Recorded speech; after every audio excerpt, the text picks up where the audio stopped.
Ever since the beginning of mankind, everyone all had the same burning question. No, not the meaning of life or how to colonize Mars, or not even how to make the perfect bowl of instant noodles. The question was, is it worth buying a 3DS in 2020?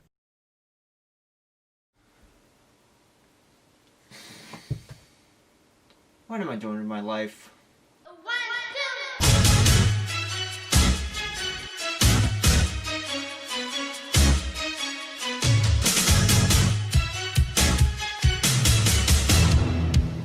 Well, for the short answer, yes. But how and why? The main reason why the 3DS is still popular in 2020 is because, well, it's still a very respectable gaming console, and the main reason is because, well, the 3DS is still a fun and entertaining gaming console. The entire point of a gaming console is to bring fun and entertainment to someone. Take that away, what's the point of that console? So sure, the 3DS is still worth it in 2020, but the question that no one really asked is, well, if you are going to buy 3DS in 2020, which one of the 6 different models should you buy? Well, in this video, let's find out that answer. So there are 6 different 3DS models you can choose from. The original 3DS, 3DS XL, original 2DS, new 2DS XL, new 3DS, and new 3DS XL. At first, it may seem a bit overwhelming how and why there are so many different models, but honestly, it's actually pretty easy to understand. So let's start where it all began with the original 3DS.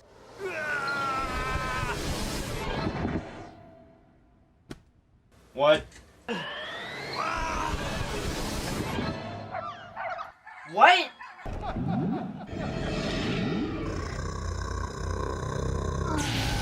What the hell is going on? What? First up, we have the original Nintendo 3DS. The 3DS was released back in 2011, and it was supposed to be Nintendo's revolutionary next-gen handheld console with the ability to play games in 3D. But with any revolutionary piece of technology, it always has its drawbacks. In this case, was the 3DS's overall design.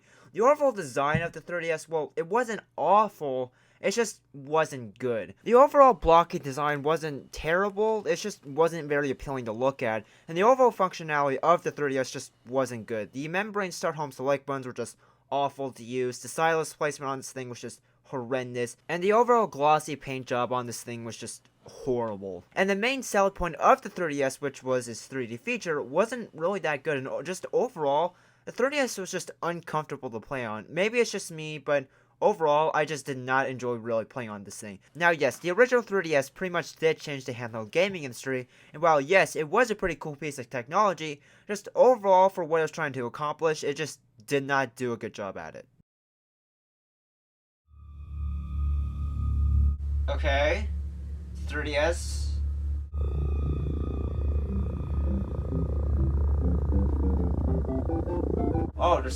Just Mario music. Okay, I can get behind this. Wait, no. No! Yeah!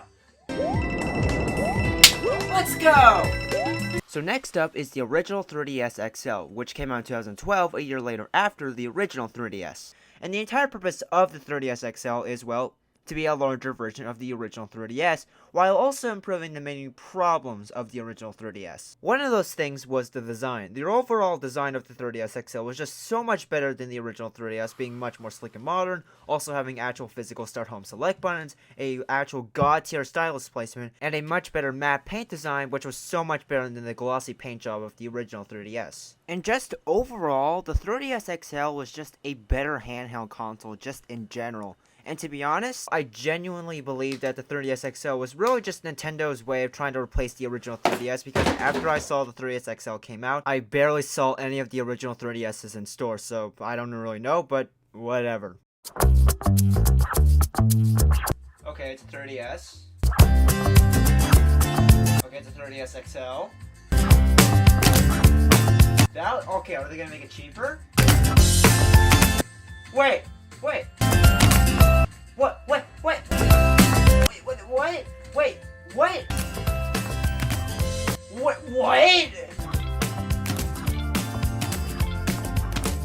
What just happened?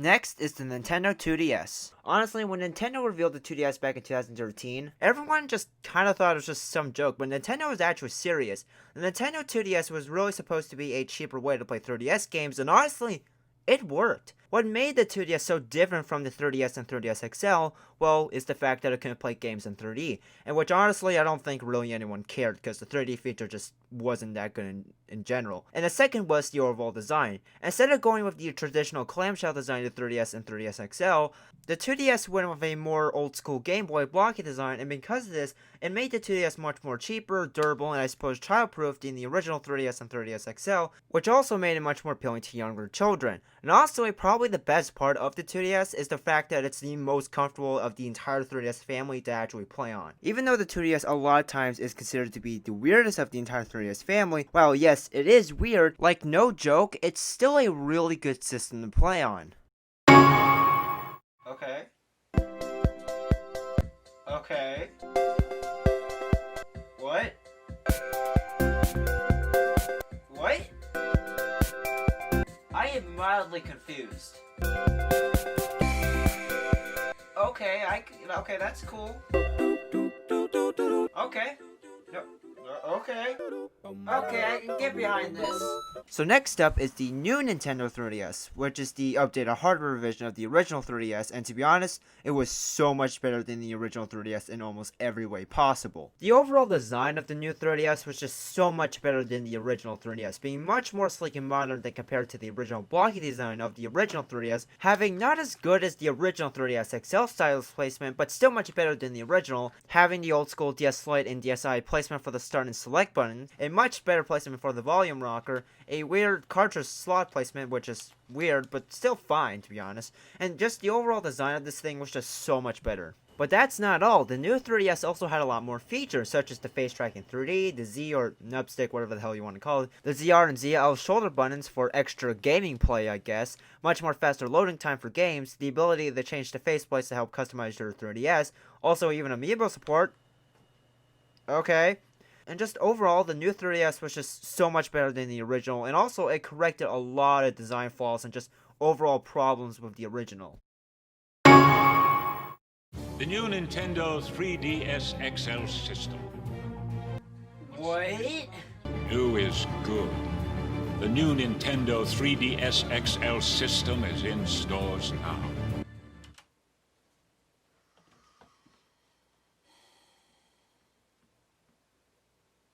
Where's my wallet? Next is the new Nintendo 3DS XL. So the new 3DS XL basically serves the exact same purpose of the original 3DS XL, which being just a larger version of the 3DS. So the overall design of the new 3DS XL is honestly pretty much the exact same as the normal new 3DS, just bigger. I mean, you still got your nub or Z stick, whatever the hell you want to call it, your ZR and ZL shoulder buttons, the weird cartridge slot placement, and the weird stylus placement, and really it's just the new 3DS, just bigger.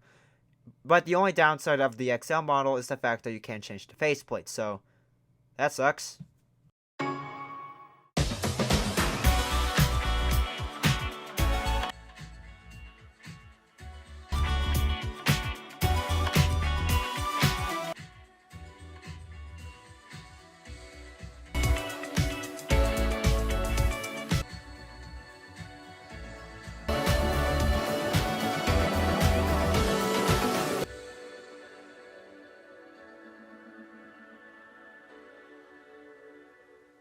Wait, what happened? So next up is the new 2DS XL. So the 2DS XL was really Nintendo's last-ditch effort to just keep the 3DS family in general alive.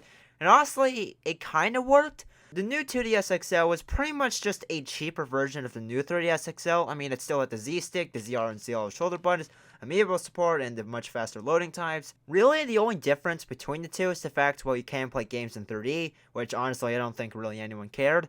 Also, probably having the worst stylus, like, of the entire 3DS family. Having the most atrocious placement for the camera, which I just really don't know what happened there. And probably the weirdest thing to me personally is the fact that they put a flap over the cartridge slot and the SD card slot, which I just don't know why. It's to keep dust out of the fucking cartridge slot, you dumbass! But overall, the new 2DS XL isn't horrible design-wise and just in general, but you can kind of tell it was just a last-ditch effort just to keep the 3DS family alive. So now you all have a basic understanding of all the 3DS models, we're now back to the main question of the video. Which 3DS should you buy in 2020? Well, if you're looking for a cheap way to play 3DS games, or just looking at it as a gift for a child, the normal 2DS is probably your best option. The fact that the 2DS doesn't have a clamshell design unlike the other 3DS models and has a much more blocky and child-friendly design makes the 2DS the best option for younger kids. Also, it is by far the most comfortable way to play 3DS games, and it's also the cheapest model that you can get used. But if you're looking for the best way to play 3DS games, your best options are the new 3DS and new 3DS XL. Because it's the quote-unquote new 3DS model, it's slightly faster than the normal 3DS and 3DS XL models. The second reason is, well, the face tracking 3D. Even though the 3D feature in general doesn't really work that good on the 3DS, if you are going to use it, it does work best on the new 3DS and 3DS XL. It also has a slightly better battery life than the other models, and is also the most compatible with game support of all the 3DS models. It also has Amiibo support, if that's still a thing. And just overall, for the pricing you can get these things at, the new 3DS and new 3DS XL is by far the best bang for your buck. So overall, in the year 2020, the 3DS is dead. But it's not entirely gone. As I mentioned before, the 3DS is still a very fun and entertaining console to still use, and that's really all you can ask for in a console, so because of that, the 3DS is still very worth it in 2020. Or just get a Switch Lite.